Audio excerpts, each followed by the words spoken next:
watch that Netflix series. Good evening and welcome to the January 23rd, 2018 regular City Council meeting. Before we begin the meeting, let me review the procedures for the meeting. The audience is reminded that this is a business meeting of the City Council, therefore clapping, cheering, and outbursts are not permitted. Speakers must complete a request to speak form located at the entrance to the council chamber. Submit your completed form to either the city clerk or the sergeant at arms. When your name has been called, use the microphone at the lectern on the audience's right and state your name and address. If you do not wish to publicly state your street address, you may state only your city or unincorporated Brevard County. Speak to City Council as a body. Do not address the mayor and City Council members individually. Be mindful of the timer at the front of the room and wrap up your comments before your speaking time ends. The following time limits will generally apply. Speaking times may be varied by the mayor with the approval of City Council. Public comments, most agenda items, and the consent agenda up to 3 minutes. Items designated as a public hearing and petitions, remonstrances, and communications up to 5 minutes. An applicant, representative, or person who has legal standing to support or oppose a quasi-judicial matter will be permitted enough time as reasonably determined by the City Council to create a record before the City Council. These matters generally include site plan, plat, zoning of property, conditional use, variance, building-related permit or appeal, abandon and vacate requests, annexation, and other applications of law to specific properties. So thank you for joining us this evening, and we'll begin with the invocation. And if you wish to participate in the invocation, please stand. And we have here Pastor Jeff Mitchell from the Harbor City Baptist Church. Welcome. Shall we pray? Father, we come to you this evening and we thank you for this day that you've given us. Oh God, we thank you for the freedom that you give us as citizens, Lord, to gather and to meet in an assembly such as this. We thank you, Father, for the many men and women that have gone before us, that have allowed us this privilege to meet freely as we are tonight. Dear God, we thank you for the past year that you have given us. We thank you for the many blessings that you heaped upon us this past year. And Lord, for the mercy and grace to endure the many trials that many of us faced this past year. We thank you for your goodness to us. We thank you for your grace. God, you are a good God, and we thank you for the way you love us and bless us. Father, we do pray for this new year.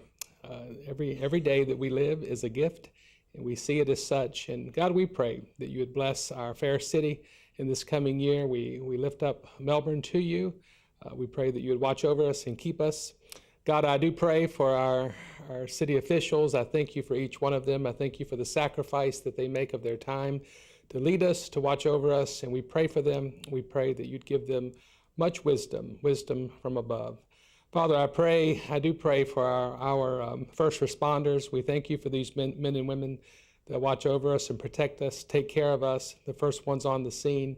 We pray for them this year, Lord, that you would watch over them, keep them safe, watch over their families who give up so much for them to be here with us and to take care of us. And we pray for their families, that you would watch over them as well, oh God.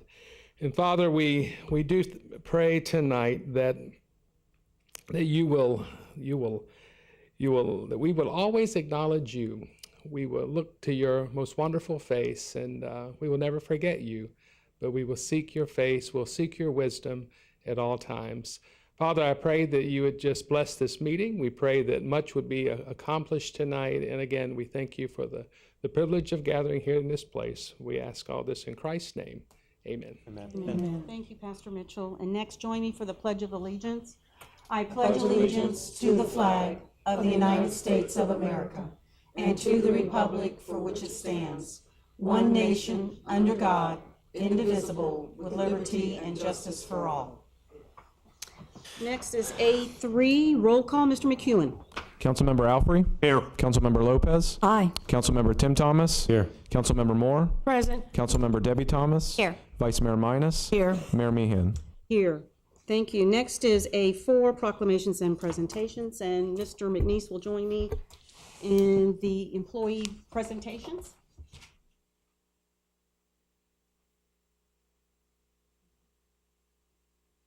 Yvonne.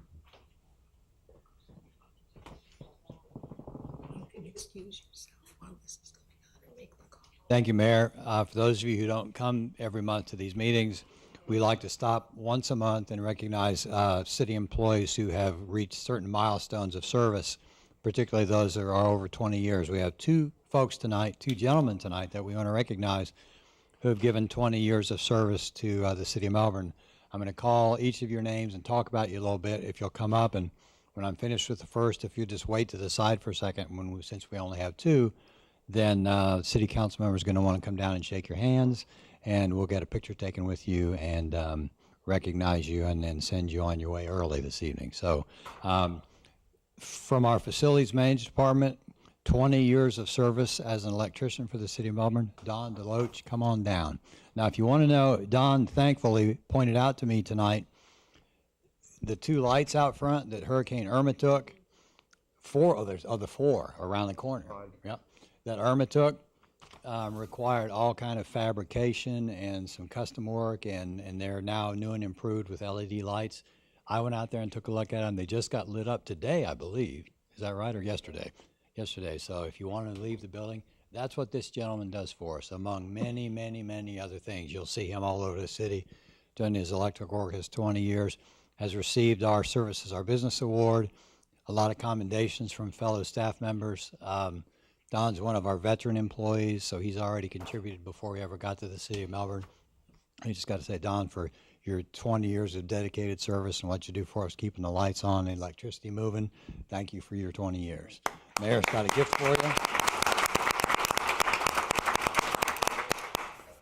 One other gentleman we want to bring down, Lieutenant Benson Hay from Fire Operations.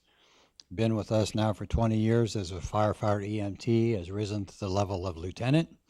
No, the chief doesn't get to come. You can come right here in the middle.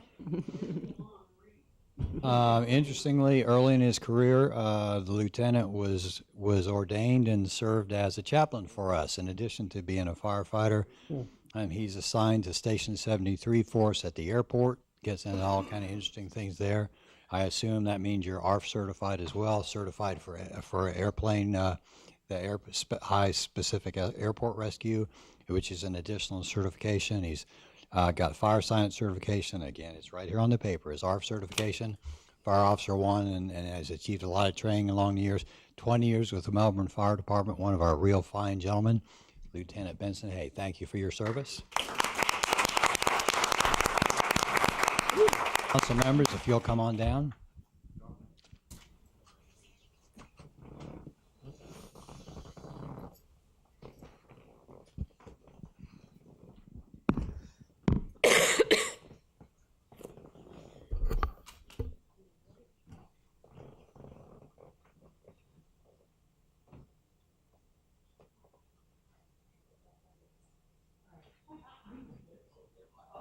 Congratulations. Y'all get to do what? I gotta go back.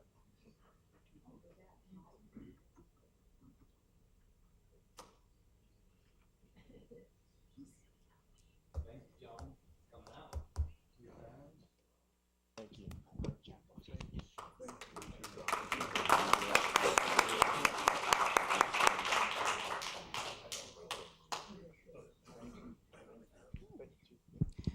Betty, I need you to stay for 1 minute because I want to give you your 5-year pin.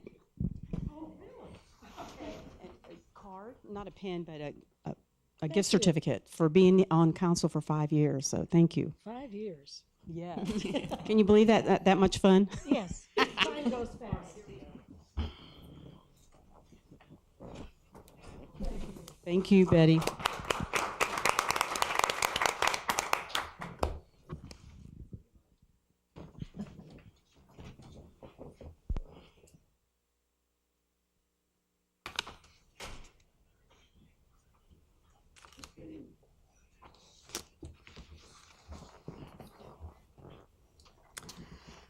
Okay, next is A5, approval of the minutes of January 9th, 2018, regular meeting. Council, what is your pleasure? Mayor, Ms. Moore. I move for approval minutes of the general meeting, January 9th. Second. I have a motion for approval of the regular city council meeting of January 9th, 2018 by Ms. Moore, second by Mr. Elfrey. Discussion? Mayor, Ms. Lopez? I have a correction. Okay. On page 14, where it stated that I recommended that 5,000 be identified for reserve to be used to provide an additional 3,000, states here to the Melbourne High School Rolling Association. I didn't say that organization. What I did say that I wanted the organization that needed the fence repair to have that 3,000. And I believe you corrected me and said it was the master workshop. Yes. So I want that inputted, corrected. Thank you. You're welcome. So, the maker and the second is in agreement with the Absolutely. changes? Okay.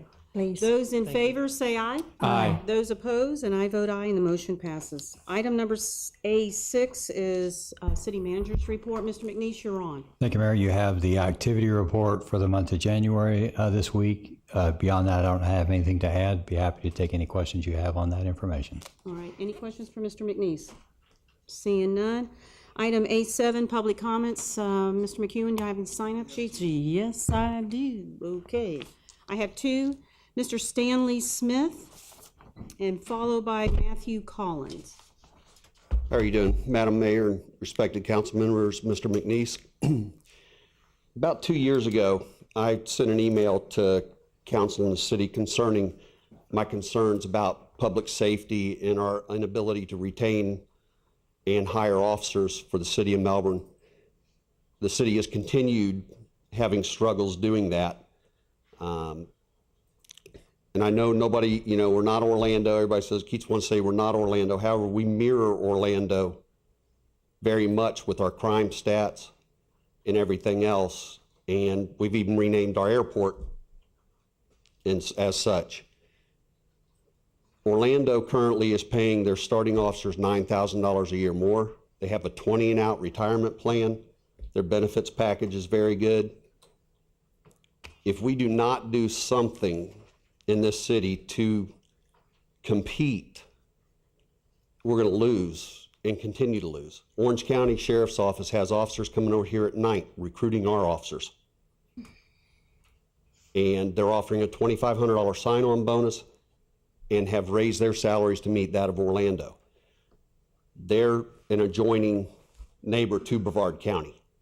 People don't care about driving an hour away for a significant pay increase.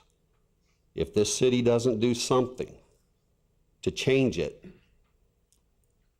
we're going to continue to see increase in crime and inability to hire effective and qualified officers. I did comparisons with other jobs through the whole city of Orlando. I did a public records request for the entire city of Orlando on their jobs and their pay scales. City of Melbourne actually pays some positions higher than Orlando does in the city, but they pay their officers 20 to 33% less. You've got to get more competitive. I'm done. I've got mine. I'm in drop. This has no effect on me whatsoever other than I've lived here my entire life. My children are here. I'm going to continue raising them here, and I want them to be raised in a safe community. And the handwriting's been on the wall, and it's up to you all and Mr. McNeish to take steps to empower our recruiter to try to get qualified applicants. He just lost the 3 he had because of background investigations, because we have a tough time getting qualified applicants.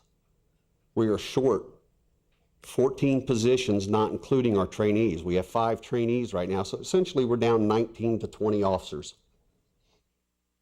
And that's putting so much workload on the officers that are here that they're actively looking.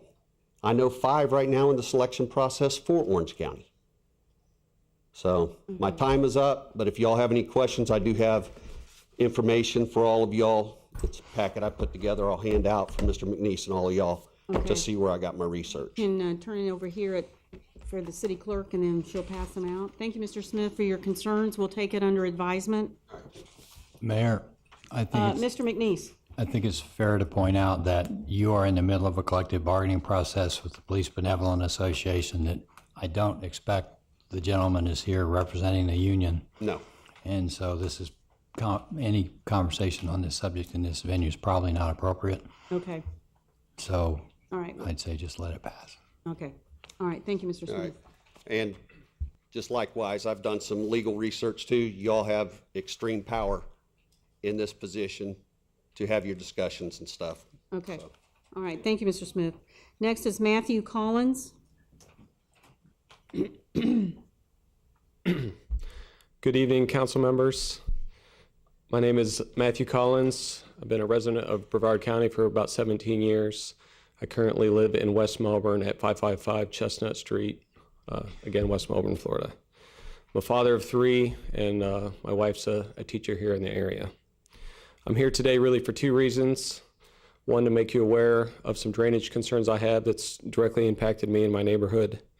And secondly, asking for your help and support in finding a solution. My neighborhood is Woodland Manor, and it has repeatedly suffered from poor drainage issues and is at high risk for future impacts and damages. This neighborhood of about 40 homes is on the west end of Hibiscus, kind of tucked in between Melbourne Village, Ernest Nixon Park, and the Oaks Theater. My house was first flooded in 2008 during Fay. A lot of rainfall, over 20 inches. I had about 8 or 9 inches in my whole house. My house was again flooded in Irma to almost the exact same level, 8 or 9 inches throughout my whole house. This time, less than half the amount of rain at about 10 inches that were recorded.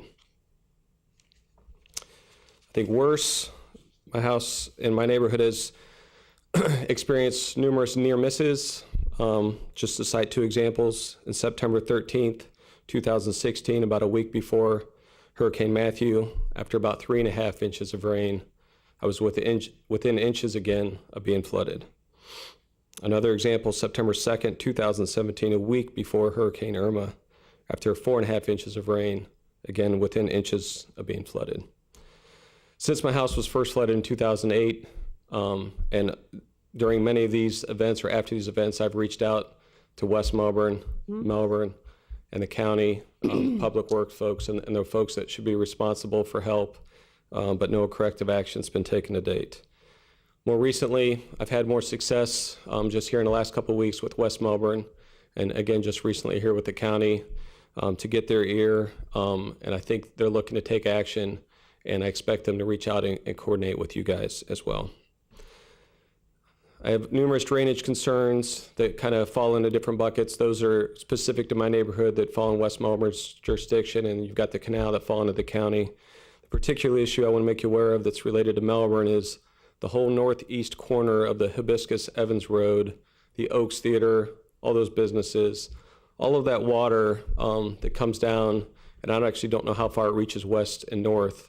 All of that water, instead of being directly routed to Crane Creek, comes across Evan Roads into that small canal in the back end of our neighborhood, and it can't get out fast enough, and it's coming in 10 to 1 is so fast, the rest of the water, and it's really a major problem with the way the water and drainage is currently set up.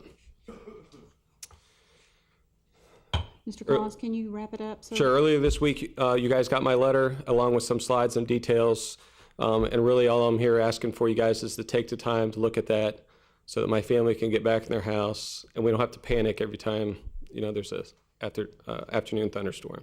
Okay, Appreciate it. all right, thank you, Mr. Collins. Mayor, may I ask the Yes. gentleman his address again? He's at 555 Chestnut Street, West Melbourne. Correct.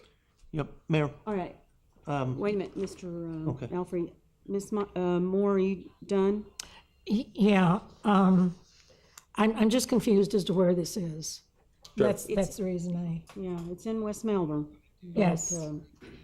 I'll take a shot. So at the far end of West Melbourne, behind the mall, I'm sorry, at Hibiscus on the back side of the mall, where the Yes. Oaks Theater is. yes, It intersects with Evans Road. Yes. You can go straight. There's a neighborhood of houses back in there. yes, It's West Melbourne. It's tucked in between Melbourne Village and Ernest Nixon Park. That's where I live. okay, And that's why I said it's the key is it's going to take a coordinated effort to solve all the problems between the different jurisdictions, and I'm just asking for your help. thank you. I always thought that was a part of Melbourne Village. I didn't realize that it was not.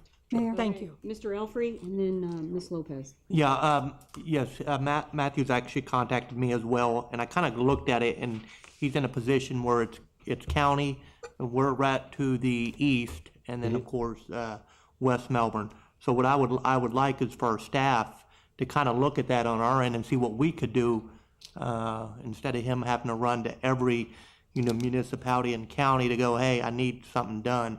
I'd like to get some resolution for him, because it's definitely, this is the time to do it. Okay. Thank you, Ms. Lopez. Yes, I invited Mr. Collins to come here today and speak about this issue because I was very disturbed about his email and also those pictures. I mean, I can't see how he continue living there under the chances that he can get flooded again and the expense that he has to go through. So I agree with Mr. Alfie, something has to be done.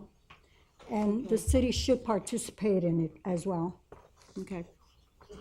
All right, thank you, Mr. Collins. Thank you for your time. You're welcome. All right, so I will close the public comments and bring it back to item B, unfinished business. Item number 8, ordinance number 2018-01, A and V number 378. Miss Allison Dolly. Yes, ma'am. An ordinance of the City of Melbourne, Brevard County, Florida, relating to vacation of the west 65 feet of a 10-foot wide public utility easement located east of Babcock Street, south of Nelson Avenue, and north of Dale Avenue, as shown on the replat part of Annie Laurie Gardens, as recorded in Plat Book 12, page 24, Public Records of Brevard County, Florida, making findings, providing an effective date, and providing an adoption schedule. Thank you, Miss Dolly. This is under engineering, Miss Jenny Lamb. There's nothing further to add on the second reading from what I previously presented at the last meeting. All right, thank you, Miss Lamb. Any questions for Miss Lamb? All right, seeing none, let me go right up to. Okay, so this is quasi-judicial. Any disclosures? No. Seeing none, this is a public hearing. Do I have any sign-up sheets? I have none, so I'll close the public hearing, bring it back to council. What is your pleasure? Mayor, Vice Mayor Minus. I move for approval of ordinance number 2018-01. Second. All right, I have a motion for approval of ordinance number 2018-01 by Vice Mayor Minus, second by, I heard Mr. Thomas. okay, I'm not sure who, Mr. Thomas. All right, discussion? Seeing none, this is a roll call vote on second reading. Councilmember Alfrey? Aye. Councilmember Lopez? Aye. Councilmember Tim Thomas? Aye. Councilmember Moore? Aye. Councilmember Debbie Thomas? Aye. Vice Mayor Minus? Aye. Mayor Meehan? And I vote aye, and the motion passes. Item number C, new business C9. Let me get right to that. This is the task order BMEG 201 to the continuing contract for engineering services with Busson Mayer Engineering Group for the professional engineering services associated with Lift Station 11 rehabilitation. And this is under engineering, Miss Jenny Lamb. Lift Station 11 is located at the end of Young Street, right at the Ogallie River, and it was built in 1958. It is time to reconstruct this lift station to raise the top elevations. It is an area that's very close to the river, very sensitive about lift stations and their proximity to the river. So this task order with Busson Mayer Engineering Group includes the survey, design, permitting, bidding to reconstruct this lift station. And in addition to the lift station, there will be an additional manhole, force main, and gravity sewer main incorporated in with the construction and the design of the project. Recommend approval of task order number BMEG 201 to Busson Mayer Engineering Group for the Lift Station 11 rehabilitation, project number 32117, in the amount of $69,590. Thank you, Ms. Lamb. Any questions for Ms. Lamb? Seeing none, council, what is your pleasure? Mayor, Ms. Moore. I move for approval of task order number BMEG 201 to Busson Mayer Engineering Group of Merritt Island, Florida, for the Lift Station 11 rehabilitation project number 32117 in the amount of $69,590. Second. All right, I have a motion for approval of item number C9 as stated in council's package by Ms. Moore, second by Mr. Elfrey. Discussion? Seeing none, those in favor say aye. Aye. Those opposed, and I vote aye, and the motion passes. Item C10 is ordinance number 2018-02, A and V number 376. Ms. Allison Dolly. Yes, an ordinance of the City of Melbourne, Brevard County, Florida, relating to vacation of a 50-foot unimproved right-of-way known as Mosley Road, 4150 West O'Galley Boulevard, as shown on the plat of Indian River Groves and Gardens recorded in Plat Book 6, page 87, Public Records of Brevard County, Florida, making findings, providing for a condition of approval, providing an effective date, and providing an adoption schedule. Thank you, Ms. Dolly. This is under engineering, Ms. Jenny Lamb. Christian Care Ministry is requesting the vacation of this 50-foot wide unimproved right-of-way known as Mosley Road. It runs the entire length of their west lot line. The applicant is requesting this vacate because they have plans to expand their operations, and so they would like to have facilities on both sides of this right-of-way. Mosley Road right-of-way has an interesting story to go with it. It has been vacated several times. That is why there is nothing that this connects to the north. When in 1993, when Cypress Bend was developed, that is when one of the A&Vs occurred, and actually it was two of the A&Vs, ordinance number 93-09 and ordinance number 9338. And then as recently as 2005, when Peachtree Landing, after they developed and there was shown a connection, the residents came in and requested that abandon and vacate. So since this does not provide road connectivity, staff recommends approval of this ordinance. There is a condition on the ordinance, and that is that a permanent public utility easement in place of the entire right-of-way be maintained or be created. And that was requested by both AT&T and by our Public Works and Utilities Department. So with that, staff recommends approval of ordinance number 2018-02. Thank you, Ms. Lamb. Any questions for Ms. Lamb? All right, seeing none, this is quasi-judicial. Disclosures are required. Any disclosures? This is a public hearing. Do I have any sign-up sheets? I'll close the public hearing, bring it back to council. What is your pleasure? Mayor, Ms. Lopez. recommend approval of ordinance number 2018-02. Second. All right, I have a motion for approval of ordinance number 2018-02 by Ms. Lopez, second by Mr. Thomas. Discussion? Seeing none, those in favor say aye. Aye. Those opposed, and I vote aye, and the motion passes. Item number C11 is the consent agenda. Nothing has been pulled. And the items are A through C. Council, what is your pleasure? Mayor, Ms. Moore. I move for approval on the consent agenda, A through C. A second. All right, I have a motion for approval of consent agenda item 11, A through C by Ms. Moore, second by Vice Mayor Minus. Discussion?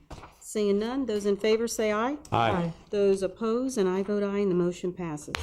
Item number, we don't have 12. Item number 13 is the task order BMEG 202 to the continuing contract for engineering services for Ballard Park dock improvements, project number 10518, Bussenmeyer Engineering Group, Merritt Island, Florida, $91,870. And this is under engineering. Ms. Jenny Lamb.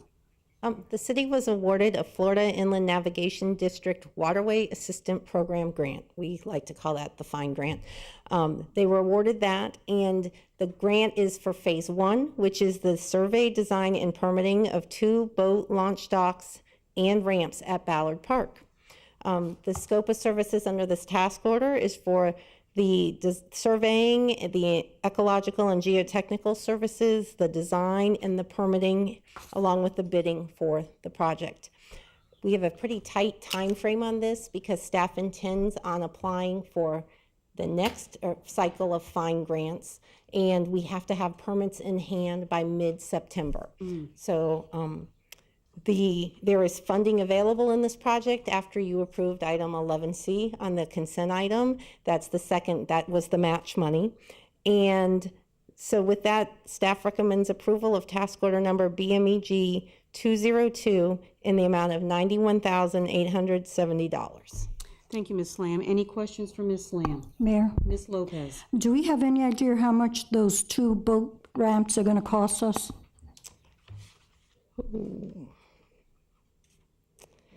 I don't have that number with me. I apologize about that. I don't know if, let me by chance check. Do you remember, Kevin? Okay.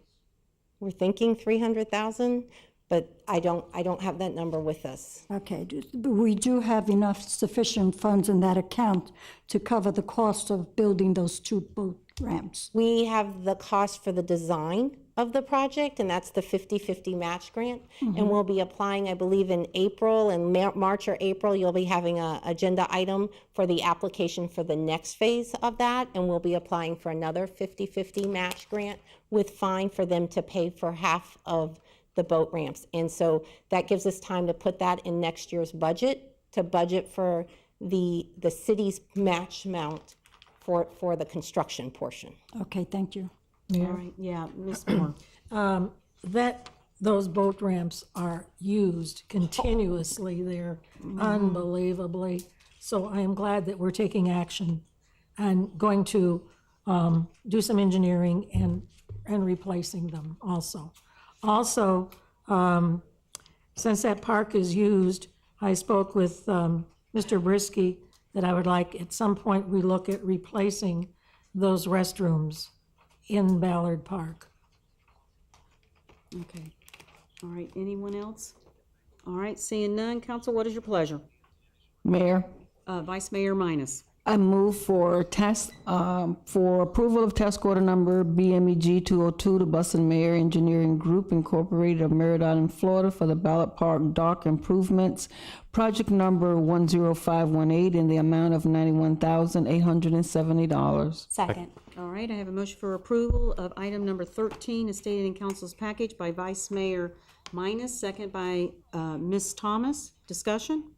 Seeing none, those in favor say aye. Aye. Those opposed, and I vote aye, and the motion passes.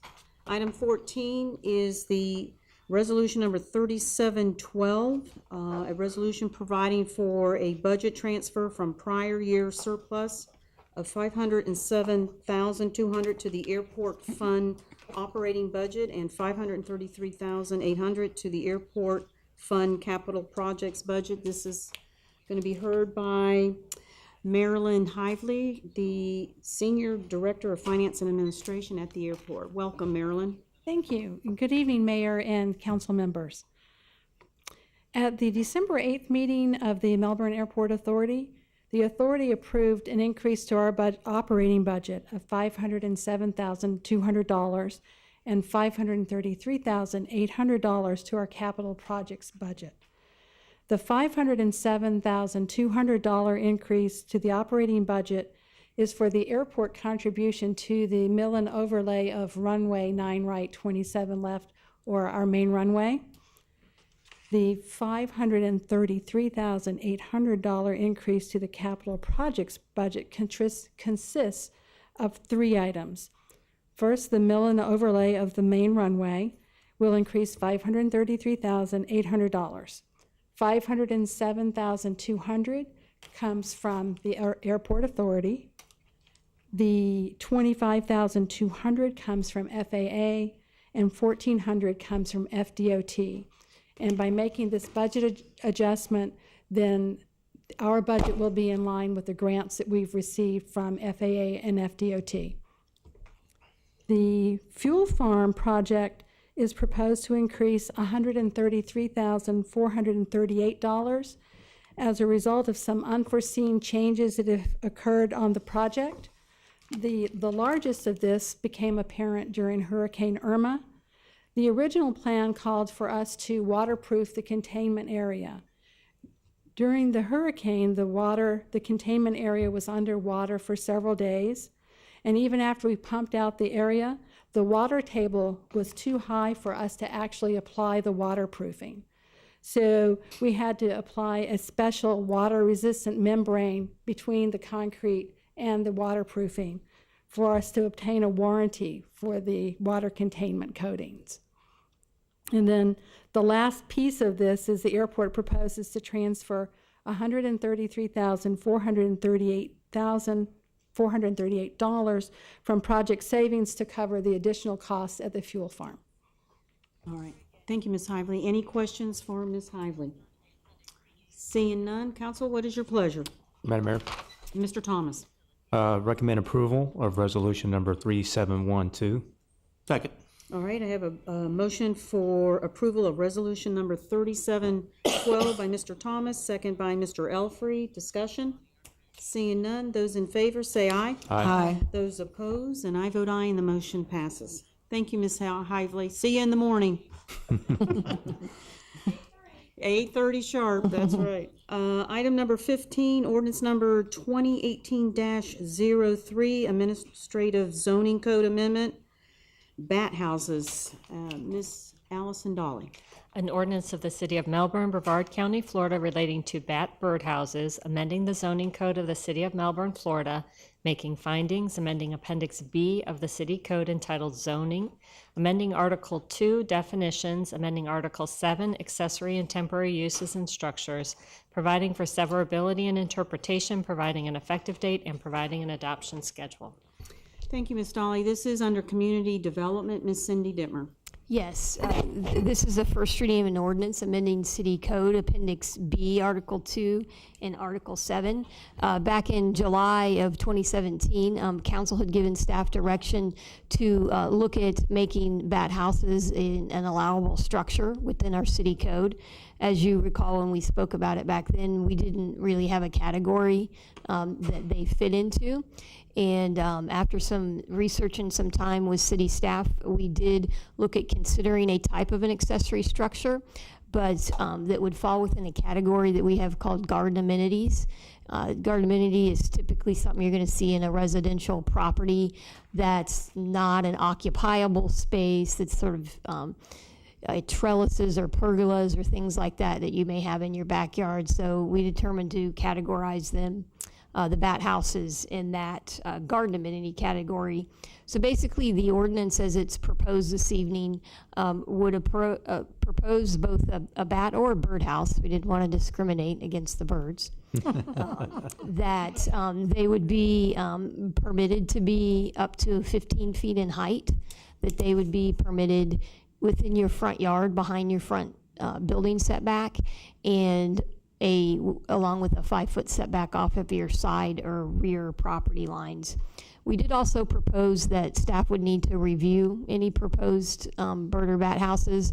I think for the most part, these type of structures are not going to require a permit. We did want to be able to confirm setbacks, and if there's an off chance if somebody wants to build some type of very large bird or bat house, that there may be some structural concerns that the building department would want to be able to review through a permit. We wanted to leave that option open there, that it may require a permit if it's very large. But I could tell you the normal, like the one the lady brought in that evening, small bird houses on a 2-inch pole, that's not at all what we're looking, to have permits for. We will just look to confirm that the location they're proposing conforms with the setbacks. The Planning and Zoning Board did vote unanimously to recommend approval of the request, and staff would recommend approval ordinance number 2018-03 based upon the findings contained in the Planning and Zoning Board memorandum. Thank you, Ms. Dittmer. This is, any questions for Ms. Dittmer? Yes. All right, Ms. Moore. This is loose, and for interpretation, I'm having a little difficulty with it. I'm glad to see that we're doing something, but my interpretation of large and your interpretation of large may be two different things. We're not setting a standard here. What about a Martin house? Now, a Martin house is a large structure in a backyard, and a 2-inch pole is not going to hold a Martin house up. And I have seen bat houses that are made to that same specification.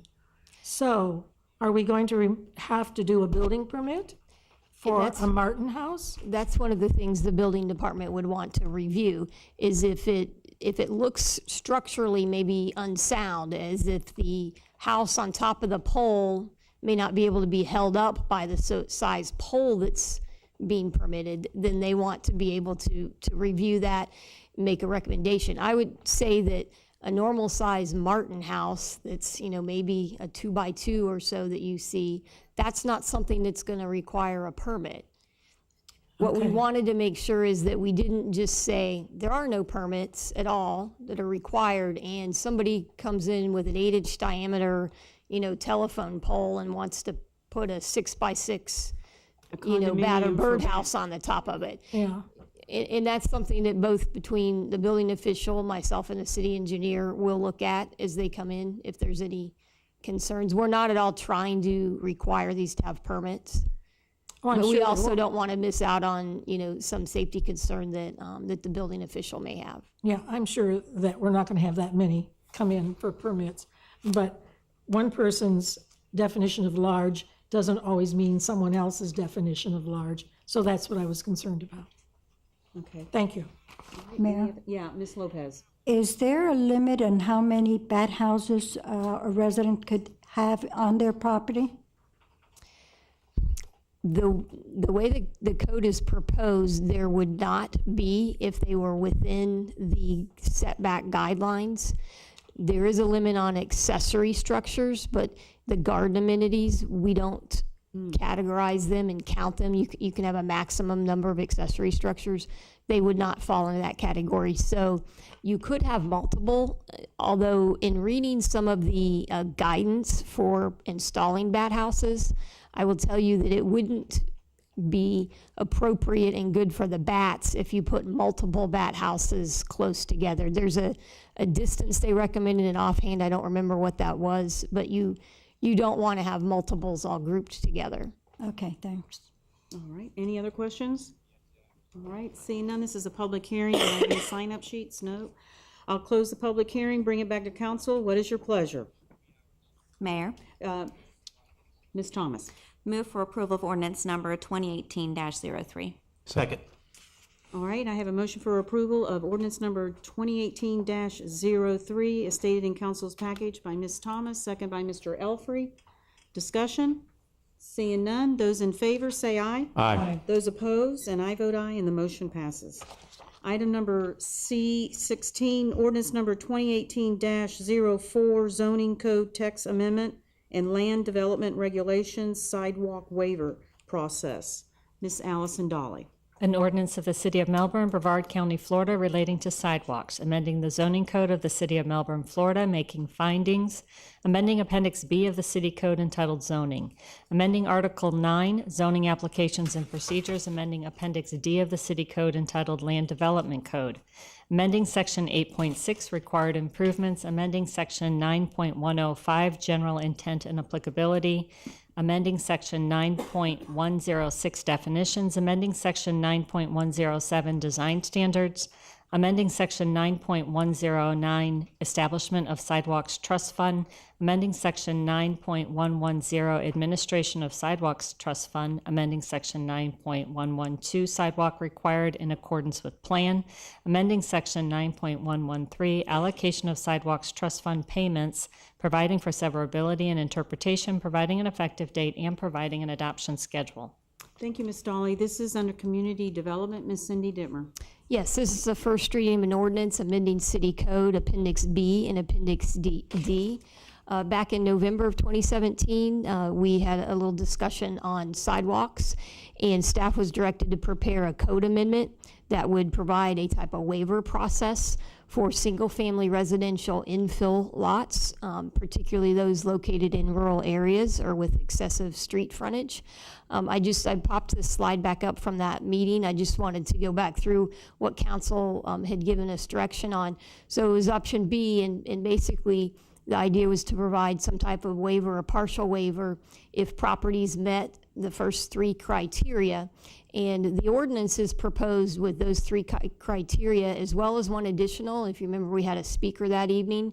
And the additional one that's mentioned in your ordinance is that any properties located within a rural area with greater than 75 feet of frontage. So that's also been added in to the ordinance based on the input that we received that evening. So the waiver process would require a property to meet 3 of those 4 criteria. And if they did qualify to apply for a waiver, it would go to the Administrative Review Committee, which is made up of myself, the building official, and the city engineer. It is held in public meeting type format though, as well. And we would consider things such as the physical impediment, such as canals or drainage ditches that may be in the way, as well as properties with excessive street frontage. And that would allow those properties to go through and request a partial waiver. And again, with those criteria in mind, the Administrative Waiver Committee could then recommend the waiver be, the sidewalk trust fund fee to be dropped to what would be your typical fee for a 75-foot wide lot. That's a fairly typical, particularly older lot that may be an infill lot would be doing. And I just wanted to, I pulled up a couple of examples for council just so you could get an idea.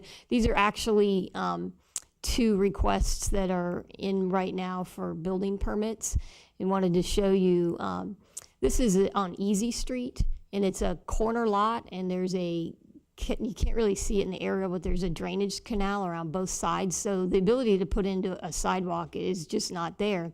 But they have 200 feet of frontage, and based on the $30 per linear foot calculation, they would be required to pay into the sidewalk trust fund about $5,500. So through this process, this would be the type of property that could come in, request the partial waiver, and their fee would be dropped to somewhere around $1,700. The variable in there is the width of your driveway, because we don't count that part in the sidewalk, because you're already paving the driveway. You don't need to pave the sidewalk in that. And then there was one other project. This is on Turtle Mound. This one would also qualify to go through and ask for the waiver. And again, here you've got a lot that's 135 feet of frontage in an area where there are no sidewalks. There's a ditch in the front, and again, would be really impossible to build a sidewalk. And in that case, the frontage on this one would require a fee of about $3,400. So again, a property in a rural area like this would be able to come in and request the partial waiver. So with that, the Planning and Zoning Board did vote unanimously to recommend approval of the proposed ordinance, and staff would recommend approval of ordinance number 2018-04 based upon the findings contained in the Planning and Zoning Board memorandum. Thank you, Ms. Dittmer. Any questions for Ms. Dittmer? Mayor, Yeah, Ms. Lopez. so there's no such thing as a complete waiver, but they don't have to pay anything at all. Is that correct? That's correct. The discussion that council had that evening was trying to make it somewhat equitable, so that, you know, these larger lots are not paying a huge amount compared to a smaller lot. Staff did suggest that the income that we're receiving through the Sidewalk Trust Fund is a very valuable income to the city to construct sidewalks throughout the city. What would the cost of the 75 feet of street frontage be? So if you have a 75-foot wide lot and you have a 16-foot wide driveway, just say a double driveway, it's approximately $1,700. So that's about the range of the minimum fee then. Minimum. Yes. It's so expensive. I have another let someone else go. I have another question afterwards. All right, anyone else? I do have a speaker to come up to under public comments. You want me, Ms. Lopez, you want me to go ahead and bring the speaker Yeah, up? go ahead. while I Okay, look thanks. for it. Public hearing. Elizabeth Knoll. Hi. I was here in November, and my name is Elizabeth Knoll. A city, Ms. Knoll. I live in Melbourne. Okay, all right. I thought at first she was going to show my property on Turtle Mound, but I have here, it is mine? Okay. Well, the reason I'm asking is because I received from Cindy Kelly, and she said I would have to pay $3,627. So it was a little bit different than the figure you gave. So anyway, I have to begin with a question to ask. Ms. Dittmer, the figure you gave was a revision after she goes through the process. correct? Right. My figure was just an estimation off an aerial, Okay. which isn't always the most accurate from property line to property line. So if Okay. that's the actual figure that the building department has already given her, I said 3450, and it's a little bit more than that. Right, and I'm not sure they took off the driveway either, so at any rate, it's close enough, it's ballpark. But I believe that the proposal that they have given would address the issue and I would be satisfied with that, paying that fee, even though it is a lot. But I always feel that it's for the public good. Just like I believe the attorney said at the last meeting, I don't have children and I pay for public schools, so that's okay. However, I do have a question.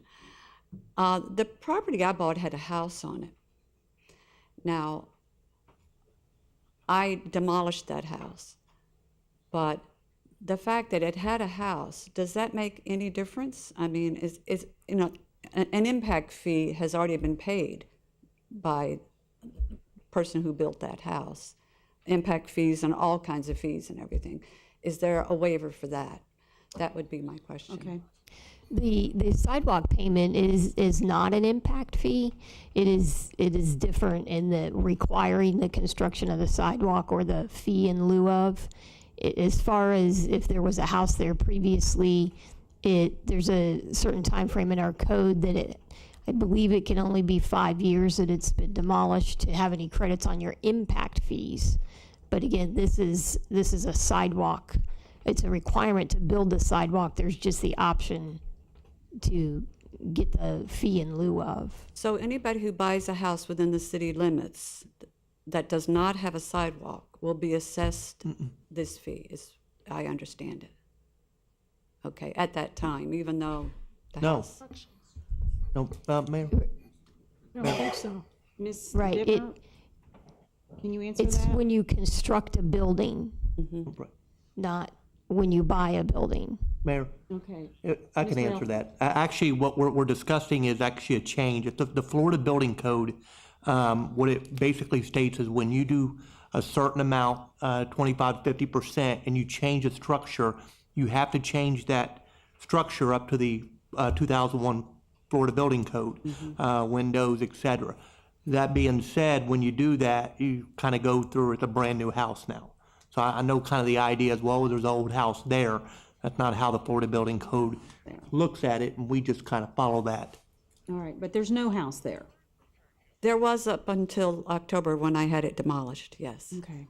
When I bought it, I had a house on the property. Right. I didn't know anything about a sidewalk impact fee at that time, and there's no hope that there will ever be a sidewalk there. This is a very rural area. And so I'm wondering if we might not consider a waiver for that reason. It is, to me, in my mind, the way I think of it, very similar to an impact fee, even though it may not be included under that title. It is an impact fee for the, I'm paying for the greater good. But since somebody has already done that when that house was built, I wonder if we might not use that as a complete waiver. In my case, since it did have a house on it, and at one time, it was completely in compliance. That would be my recommendation at any rate. All right, Mr. McNeese?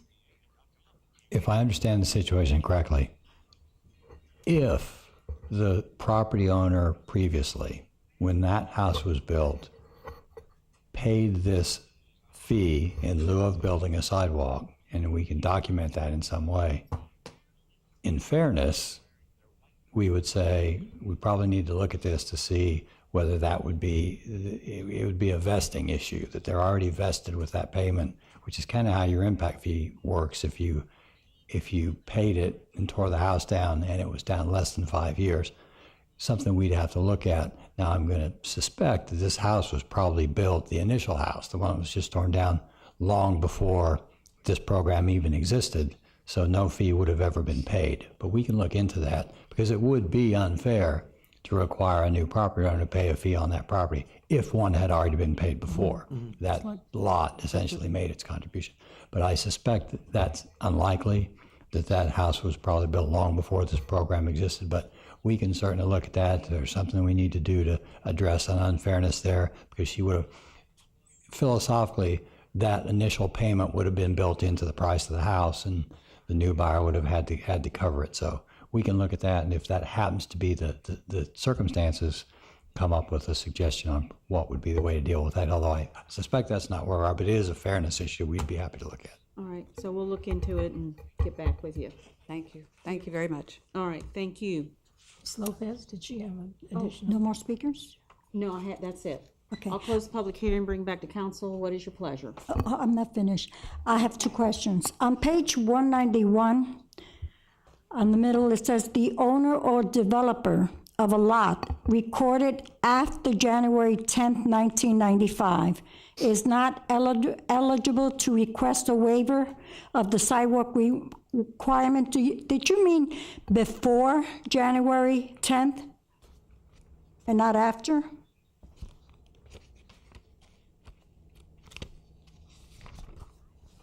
I'm sorry, Ms. Lopez, which page did you refer? 191, the middle, right underneath D. It's 190. Did you mean that to be before January 10th, 1995? Yes, prior to.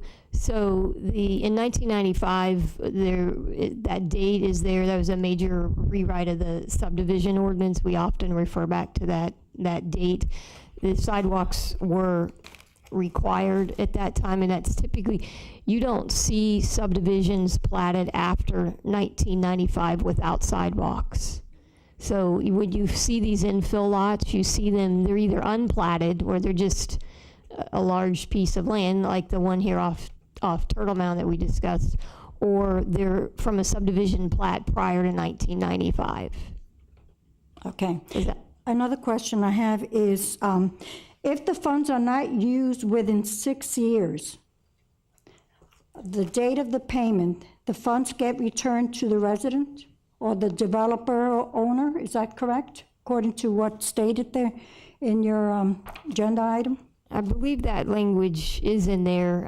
We've used the Sidewalk Trust Fund money pretty regularly for sidewalk projects, so I don't You don't believe that. anticipate that you'll never have funds left over, in other words? I don't know that we'll ever build all the sidewalks we need. Okay. Yeah. Just a thought that, maybe the owner or developer should be notified in case the fund is not used, but it doesn't look that way. Yeah, that's Okay. right. All right, Mr. Elfrey. And why would that even be in there? And I'm trying to find where that actually was stated in here. Oh, okay. I think it's on section 9.110. It was not modified by this amendment. It's Right. page 194. It's existing language that's always been in there. I think it's probably in there, if I can interrupt, it's probably in there because there's some sensitivity when the city is taking money for improvements and not using it. It kind of falls under those impact fee cases that it would be considered a tax at some point. And we want to be clear that we're taking it for a particular reason and we're going to use it. Okay, that makes perfect sense, all right. But I'm speculating because But it makes sense. this was written years ago. I don't know who. All right, okay, thank you. All right, any other questions? All right, seeing none, council, what is your pleasure? Item number 16. Mayor, Ms. Thomas. move for approval of ordinance number 2018-04. Second. All right, I have a motion for approval of ordinance number 2018-04 by Ms. Thomas, second by Mr. Elfrey. Discussion? Seeing none, those in favor say aye. Aye. Those opposed, and I Nay. vote aye, and the motion passes. Okay, I voted neg. Oh, I'm sorry. All Okay. right, we have one nay. Okay. Ms. Lopez voted nay. If there's no objection, council will convene as the Babcock Street Community Redevelopment Agency for the following items. Item 17 is Babcock Street CRA Facade Improvement Program Amendment Community Development. Yes, this is a request to amend the Babcock Street CRA facade improvement guidelines to provide a new allowance for properties within the area of the Babcock Street Phase 3B streetscaping project. This is a project that extends from just south of Brevard Avenue to approximately the railroad tracks on Apollo Boulevard. It's a project we've been working on for several years, and it's getting very close to being ready to come to council for approval and to begin. The project's going to basically include a continuous sidewalk, landscape medians, lighting. It's going to look very similar to the streetscaping project that happened to just to the north of Brevard Avenue there. And this section's been very difficult. It's a constrained corridor. There's not enough right-of-way. So we are approaching the property owners in this area to get donation of right-of-way and some easements to actually fit in the median and the sidewalk. And in an attempt to help offset some of the impacts that may occur and to sort of help these owners improve their property while we're improving the aesthetics of the roadway to help them improve the aesthetics of their private property, staff has proposed a new component in our facade improvement grant that would provide up to $3,000 in a grant that can be utilized by these properties for things such as landscaping, signage, things that would improve the aesthetics and the visibility of the private properties there. The Babcock Street CRA Advisory Committee did unanimously recommend approval of this amendment to the facade guidelines, and staff would recommend approval of the proposed amendment to the Babcock Street CRA Facade Improvement Program. All right, thank you, Ms. Dittmer. Any questions for Ms. Dittmer? All right. I have one. Yeah, Ms. Moore. In some of the other CRAs, Ms. Dittmer, they are allowed to use the facade to improve the building itself, the front of the building. That does not apply to this? Babcock Street already has that component. They already have an existing facade improvement program that does the typical, it's a matching grant for painting, signage, new roofs, windows, things that affect the structure. This would be a very small segmented part of the program just for the properties that are being affected by the streetscaping I just want to make sure this was not replacing the other. No, this is in addition to. Thank you. All right, any other questions? Madam Mayor? Yeah, Mr. Thomas. Yes, ma'am. Yeah, the streetscaping, the sidewalks, I mean, that goes hand in hand, I think, with the road improvements out there on Babcock, and I'm all about that because there's roads I've been on in Iraq that are better than what Babcock looks like right now. So that's going to be fantastic. But as far as the aesthetics and then the facade changes to the buildings, I think that should be the proper property owner's responsibility. And CRA funds shouldn't be used for that. Taxpayer funds should be used for that. So that's the issue I have with this. But anyway, I'm all for the rest of it. All right, any other questions? Seeing none, council, what is your pleasure? Item C17. Mayor? Yeah, Ms. Moore. I move for approval of the proposed amendment to the Babcock Street CRA Facade Improvement Program. A second. All right, I have a motion for approval of item C17 as stated in council's package by Ms. Moore, second by Vice Mayor Minus. Discussion? Seeing none, those in favor say aye. Aye. Aye. Those opposed? Nay. And I vote aye, and the motion passes. Item 18 is approval of an interlocal loan agreement for funding and reimbursement of advances to finance roadway improvements on a portion of Babcock Street. There are two resolutions. We'll hear it all, and then we'll vote separately. Ms. Cindy Dimmer. Yes, this is a request for approvals from both the Babcock Street CRA this evening as well as City Council for a joint resolution and budget resolutions that are associated with the loan, the financing for the reconstruction of the Babcock Street roadway project. The proposed loan agreement is for the $1.3 million, and it was part of the three-party agreement that council has previously approved, the county commission has previously approved, and council, as the Babcock Street CRA has previously approved. So this is just a follow-through on that tri-party agreement that was approved during November and December last year. The total estimated cost of construction is $1.8 million, and the county will be contributing the other $500,000 for the project. So with that, your first two actions, Action A and B, approval of resolution number 3707 and approval of resolution number 3710 will be as the Babcock Street CRA, and then council will need to reconvene for approval of item C, resolution number 3707, and D, approval of resolution number 3711. All right, thank you, Ms. Stentmer. Any questions for Ms. Stentmer? How soon? We talked about during spring break, and I hope we're still on that target date. I did talk with the city engineer within the last day or two, and she's still anticipating the April timeframe, if not slightly earlier. But Well, that's wonderful. Okay. Because I'm getting people saying, how soon? very soon. Yes, I announced Wonderful. it at the I'm on, and the trustee member at the chamber, and I got everyone clapped in the whole meeting, but it wasn't me. It was just Babcock Street's going to get done. All right. So item number 18, Mayor? council. Yeah, Ms. Lopez. Yeah, do we have the contractor ready or the construction company ready to be bid? We are working with the contractor right now to finalize the contract and working on right-of-way maps. We are penciled in for that end of March, April timeframe, and are proceeding with our partners on this project. Okay, because we can't proceed in April or spring until we get that going. Oh, So yeah, absolutely. hurry up. Yeah, I have every confidence this is going to get done. Okay, so council, what is your pleasure on items 18A? All right, thank you. Oh, thank you, Mr. McEwen. This is a public hearing. Do I have any sign-up sheets? Nope. I will close the public hearing, bring it back to council. Item 18A, council, what is your pleasure? Madam Mayor, Mr. Thomas. recommend approval of resolution number 3707. Second.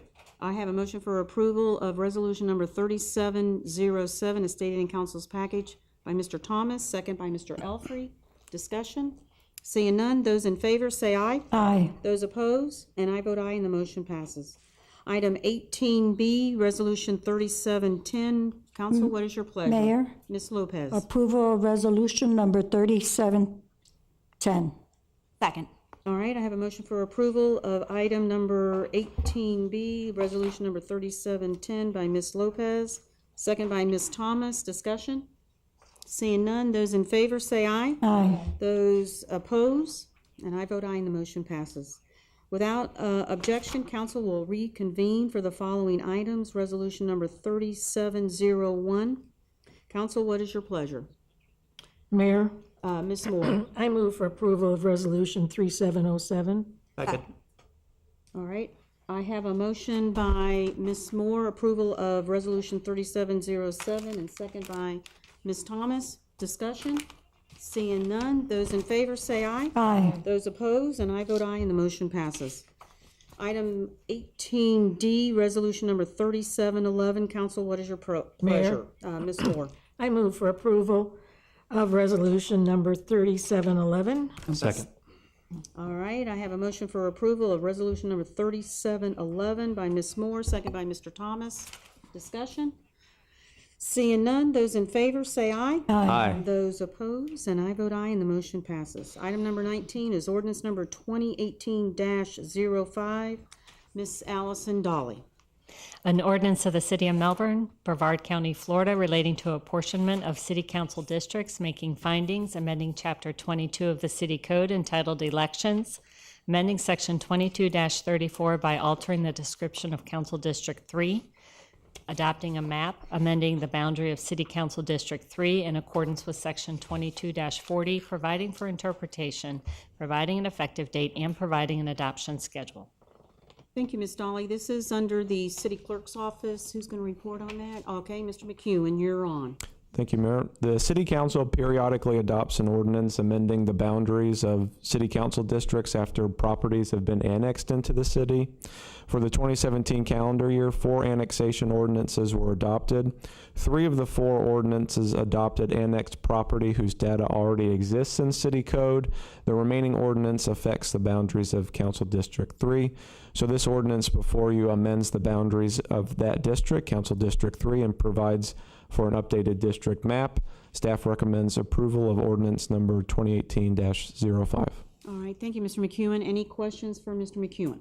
Yes, Mayor. Yeah, Vice Mayor Minus. Just want to ask, do we know how many maybe registered voters may be in those annexations to add to District 3, the 7,788 plus? Our population per household is 2.2 persons per household. That's the statistic that we utilize. Obviously, there's not 0.2 persons in there, but Yeah, that's right. I'd say probably 3 or 4 Yeah, people out of the 2.2. 2 homes. It's 2 homes, All right. 2 single-family homes. 2? Oh, okay. All right. All right, any other questions? All right, seeing none, council, what is your pleasure? Mayor, Vice Mayor Minus. I move for approval of ordinance number 2018-05. Second. All right, I have a motion for approval of ordinance number 2018-05 by Vice Mayor Minus, second by Ms. Thomas. Discussion? Seeing none, those in favor say aye. Aye. Those opposed, and I vote aye, and the motion passes. Item D is petitions, remonstrances, and communications, and I have one. It is time to do a evaluation for our city manager and our city attorney. Mr. McNeese, do you have the copies of the evaluation forms?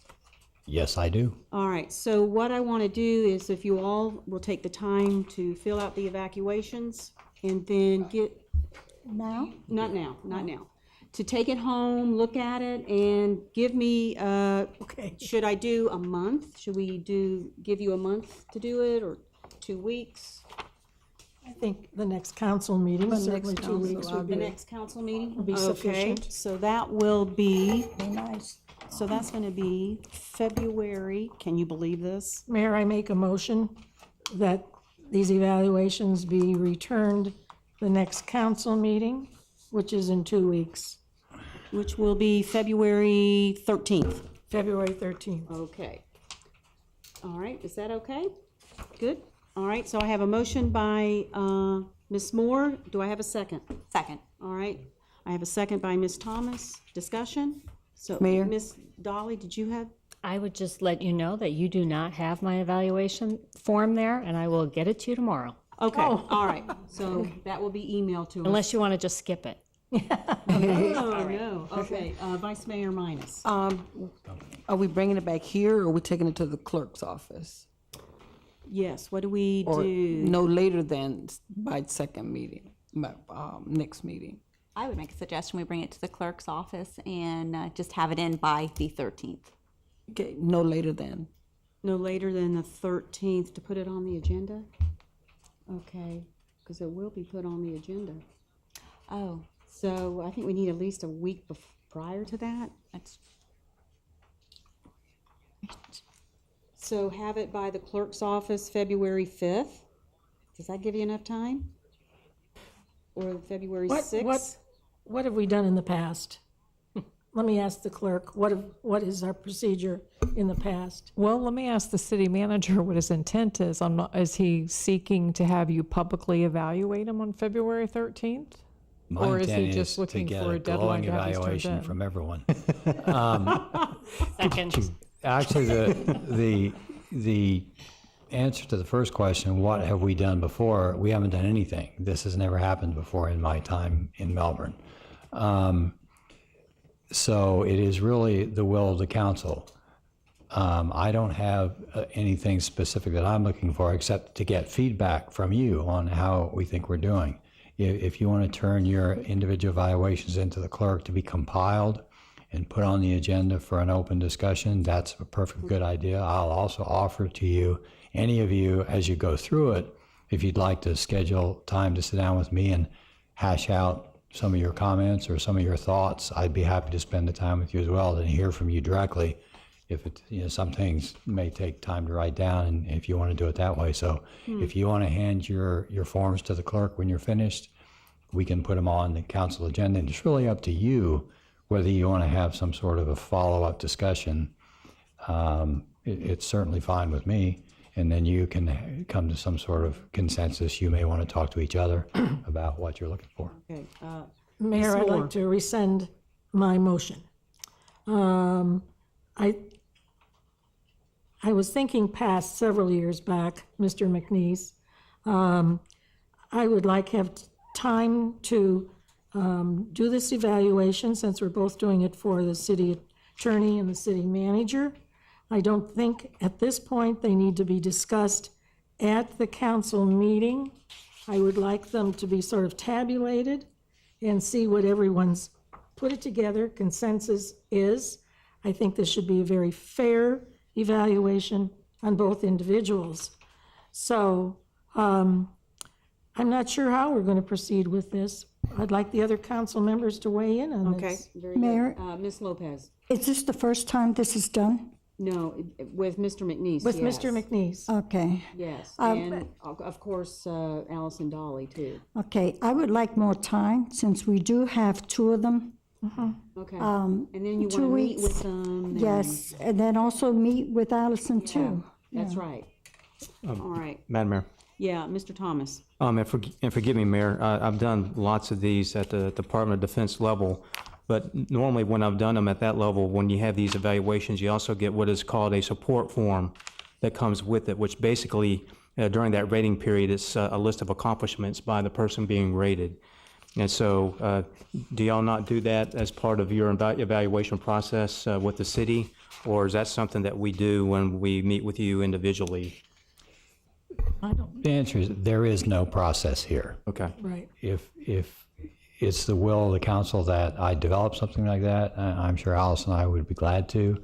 In my position, it's easy for me to write down 4 or 5 pages of things the city accomplished and claim them for myself.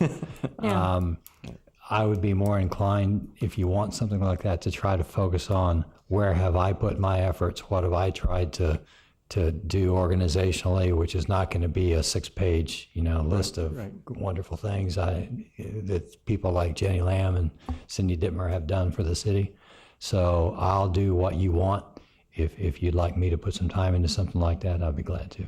Mayor, if I could, I'd like to make that recommendation, because if you have a bullet, and it don't have to be real long, page and a half, just with bullets. That's right. Of your accomplishments, then that really helps us, evaluate you. And of course, we know mentally already what we want to do there, because you're a great guy. But anyway, that would really be helpful if we could do that and make that part of the process.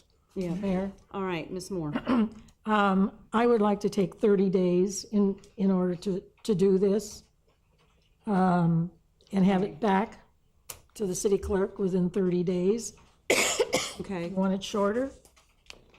Is 30 days sound 30 good? days I is think good. that- I think that's fair, for 30 days. Is everybody in agreement with that? Right, first meeting in March, is that what it? Well, We're not gonna. 30 Just days 30 from days. today.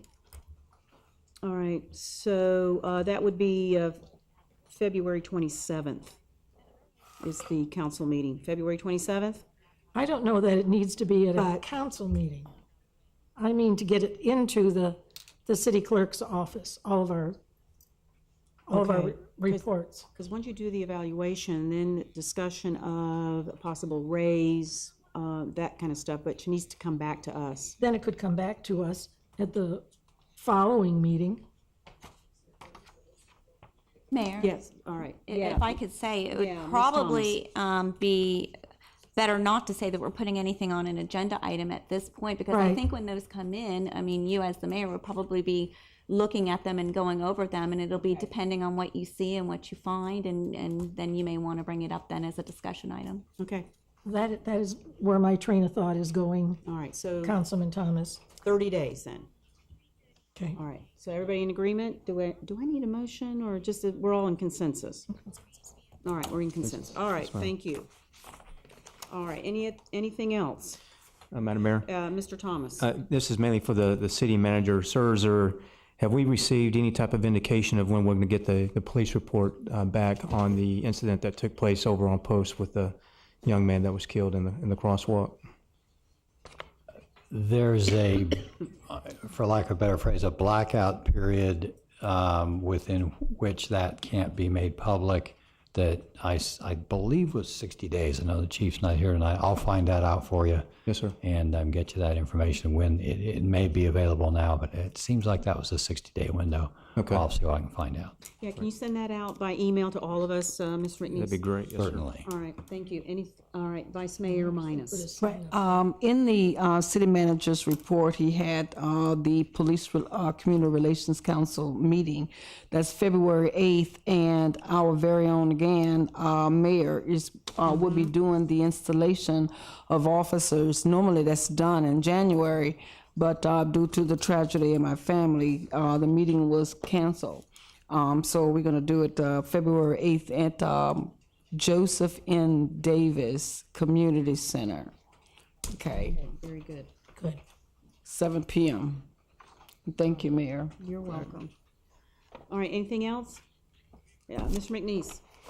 Just one thing, Mayor and council members, to make you aware of. You have an email in your inbox from me related to some discussion that's going to take place on the Airport Authority agenda tomorrow, related to what is beginning to me to look like the perpetual tug of war over two things. One, the oversight that's provided in some of the administrative activities of the airport by departments here in City Hall. And then, in addition, the administrative support that's provided by those departments and some other departments, and the manner with which we recover the costs, both of which are things that are mandated by the Melbourne City Charter.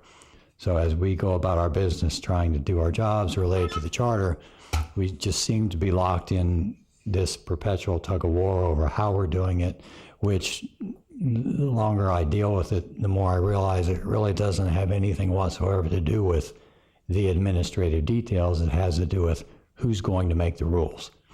And I wanted all the council members to know that I was, let me say it this way, among my objectives, the lowest priority for me at any point in time in trying to do the job here at the city is to create much drama.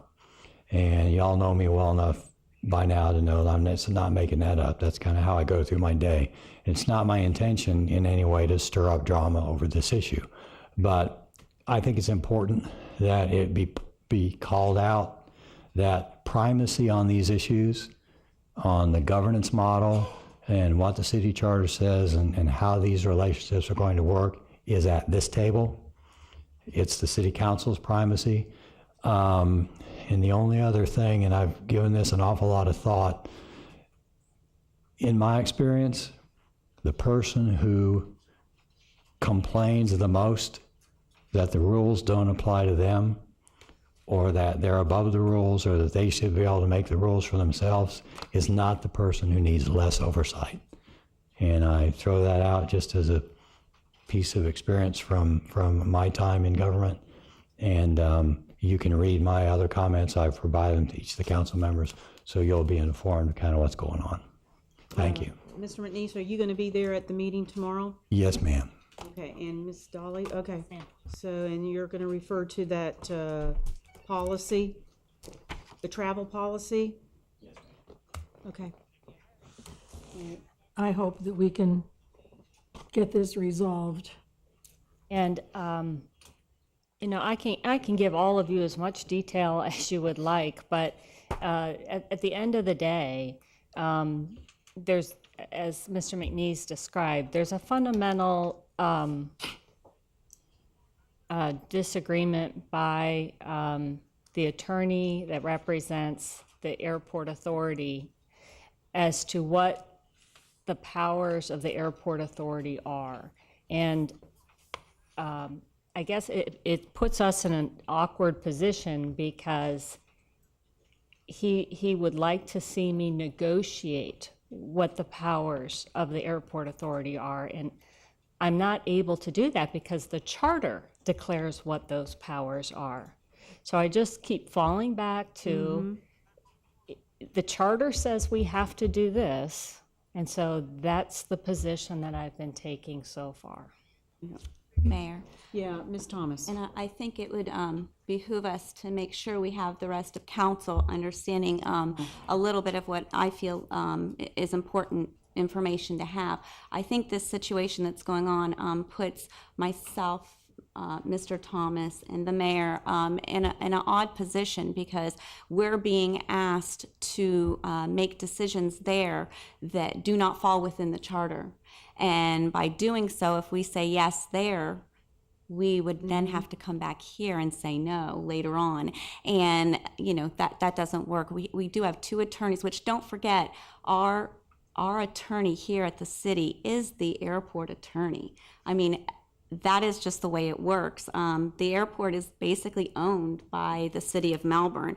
All that property that's there is our property. I'm afraid that what situation we're getting into here is we've given plenty of opportunity for both groups to come together and try to work together to make things work easier for the airport if there's any problems over there, but it doesn't seem to be happening that way. So I think there's a bigger picture here. I think that that control and taking control from the city of Melbourne is what is going to try to be done and what is trying to be done. And I just want to say that I think that would be a shame. We have a great history with this airport here in the city of Melbourne. The city of Melbourne should, I believe, as a council here, we should stand behind that and know that we have a vested interest in this and that it's very important. So I just think that's important for everyone to know. Yeah. Mayor, Ms. I have a Lopez. question. Yes. Is this issue going to be addressed at tomorrow's meeting? So can all of us go to that meeting? Oh, yeah, I mean, Okay. it's open meeting. Okay, good. I just want to make sure of that. Mayor, I kind of wish we have a workshop of some sort, and so Yeah. that we all put it to rest here at this level, so that you Mayor? all understand, Mr. Elfrey, Ms. Lopez, Vice Mayor Minus, and Ms. Moore, because it's really putting us three in a really awkward position. Mayor, Yeah, Ms. Lopez. you have 3 board members of the airport here. Correct. You're the majority. Well, we need one more. Well, The majority would be 70. 4. Right, and then you've got, You're the majority, right? When you vote, the 3 of you are majority, aren't you? well, no, there's, There's 7 on there. Oh, they are other 7? I board, thought yeah, there we was got other 5. board members on Okay. there. I Okay. know, yeah. I was about to say, since there's 3 members here, No. you can do what you have to do, basically, I for the know. sake of the city. Yeah, you're right. And that's why I thought it was important that, I as representatives of the airport board, just we are the representatives. I mean, this is really a council decision, and that's why I think it's very important. I think that we tried to resolve this. I think that Mr. McNeese and Ms. Dolly have done a terrific job trying to come forward and do everything possible to try to get this resolved. But I don't think it's at a part where there's anything that can be resolved because it doesn't want to be resolved. So it's just getting to a critical point at this point. So that's why I thought it was very important for all of you to be aware of what's going on. And hopefully we can backstep from this and something good can come out of it and everybody can move forward. But it was important to let you guys know. Ms. Moore. I have to, I don't know what the answer is to this, but I will tell you, my full support goes towards our city manager and our city attorney. And that's who we need to throw our weight with on this. And I understand the position you 3 are put in, and that's very difficult. But I also, by our city charter, we must back our city charter, which our city manager and our city attorney is doing. Right, correct, because in order to change the charter, it has to go back out to the voters. We're not to doing vote. that. And then we're not doing that, but. We really are not doing that. No. So I am sorry that some of the people at the airport authority choose not to work with us. But I think we just need to stand our ground, and that's where I am. Okay, all right. Vice Mayor Minus. I agree also with Councilmember Thomas and pretty much everyone else here that this is the city of Melbourne, and based on our charter and from what our city attorney and the city managers is informing us, this is what we have to go by.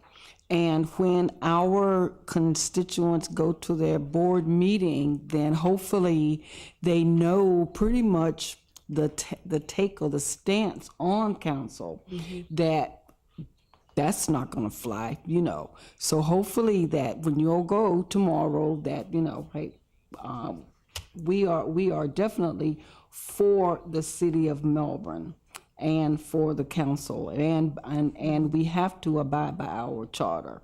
There's no ifs, ands, and buts about it. And if the powers to be or think the powers to be, if they can abide by that, then hopefully those three or you three will let them know that no, stand up for Melbourne. Okay. That Madam is Mayor. my hope. Mr. Thomas. And Councilmember Thomas said it very elegantly just a few minutes ago. The position that us three are in, that are on that board, is not a fun position because I think that the folks that work here for the city, here in City Hall, are class act folks. They're the top of the line folks. At the same time, the folks that are working out supporting us at the airport are great quality people too. Right. And so I think what's happened over time and over the years, even before we were here, That's right. there's It's been this going on. there's a culture there where, you know, both sides don't really trust each other.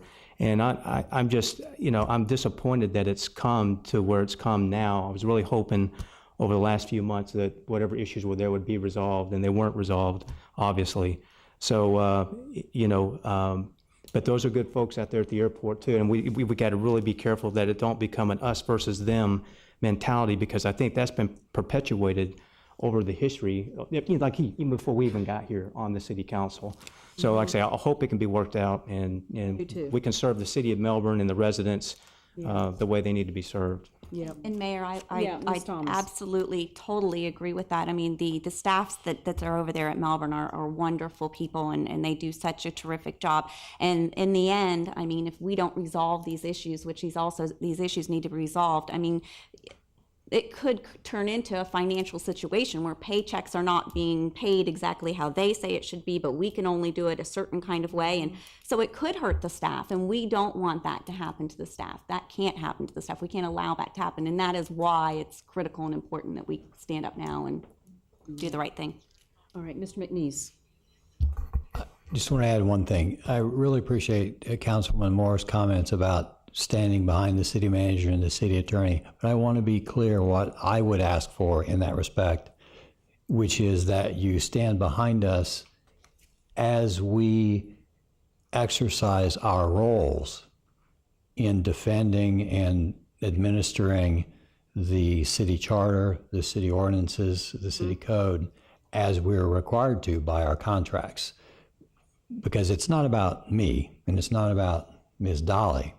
It's about what our role is and responsibility is, what obligation we have to you as your contract employees to do the things that contract says we're going to do and do them properly. So I'll speak, I think, fairly for Allison to say we very much appreciate your support, and we'll just emphasize it's not about us at all. It never was about us. It's about the governance model. It's about the city charter and making sure that as we go forward, whatever we do, however we tweak it, whatever we change, whatever we leave the same, is within those guardrails that are set up for us. Okay. Mayor. All right, I have Vice Mayor Minus and then you. Mayor, I'd like to just confirm what you were saying about the workshop. I think it's a great idea, maybe after tomorrow, to see how everything goes, that we can have a workshop. And, you know, if we can plan that sometime in the future, okay, definitely. I think it's very much needed. I would support that workshop as well. Yeah. I don't like to support a lot of workshops, but I think this one is a real, real important. Yeah, Ms. Weiser. In order to make that workshop happen, we're going to need the airport authority to vote to make that happen, because the city has made 2 attempts for a joint workshop meeting, and both have been turned down by the airport authority staff. Okay. Madam Mayor, my understanding was you just wanted to have a city council workshop. Is that right? You know, it would, I'm sorry, Mayor. I mean, it would be nice if we could have both, but as was said, it's been turned down twice by the other side. It has, I mean, if we could make that happen, that would be terrific, but if we can't make it happen, I still think it's critical that we at least have a workshop amongst ourselves. Okay, all right. Anything else for the good of the order? Madam Mayor? Oh, yeah, Mr. Thomas. If I can just say this too, I think a good step in the right direction is, even before we do anything public, as far as having a workshop or whatever, is probably once or twice a year, we need to do something socially with the staff over there too. Whether that be they come over here, we do a picnic, we go over there and eat at the new restaurant that's in the the lobby down there. But there's got to be some type of social interaction where the entities come together, and there can start being those roads of trust built, those roads of camaraderie. We're on the same team, and that really needs to be done. And we need to take a look at that, what we can do socially to build those ties, so that we can grow from this and become the one joint entity that supports the residents the way we should. So that's just my take on that. All right, sounds good. All right. So if there's nothing else, I will adjourn the meeting at 8:05. Thank you, everyone. Good meeting.